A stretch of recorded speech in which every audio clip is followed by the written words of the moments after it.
In today's video, I'm going to teach you how to save a completed form to your device on web, Adobe Acrobat Online. Once you've finished filling out and signing your form in Adobe Acrobat Online, you'll be guided to finalize the process. When you're ready, select Next. Think of Next as the wrap-up step. It confirms your edits and prepares the completed PDF so it's ready to download. Right after you click Next, look to the top right corner of the page.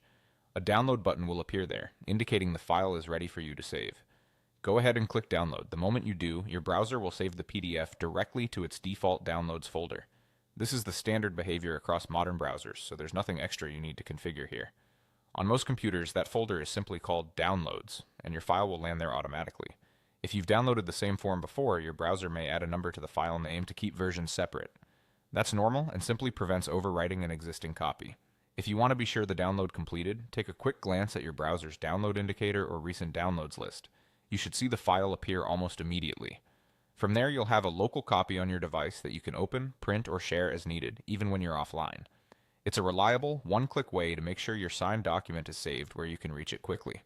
There's another helpful benefit if you're signed into your Adobe account. When you use Adobe Acrobat Online while logged in, the completed file is also automatically saved to your Adobe Document Cloud. That means the same signed PDF is available to you on other devices without any extra steps. Later, when you access Adobe Acrobat on the web or another device with your account, you'll find your document ready to open. This dual saving approach gives you both a local backup and a cloud copy, so you're covered whether you're working on your primary computer or switching to another device. If you don't immediately see the download button after clicking Next, make sure you've completed the signing flow and that your window isn't zoomed in too far to hide the top right corner. Expanding the browser or scrolling slightly can help reveal it, and that's all there is to it. Click Next to finalize, use the download button to save a local copy, and enjoy the peace of mind of an automatic cloud save when you're signed in.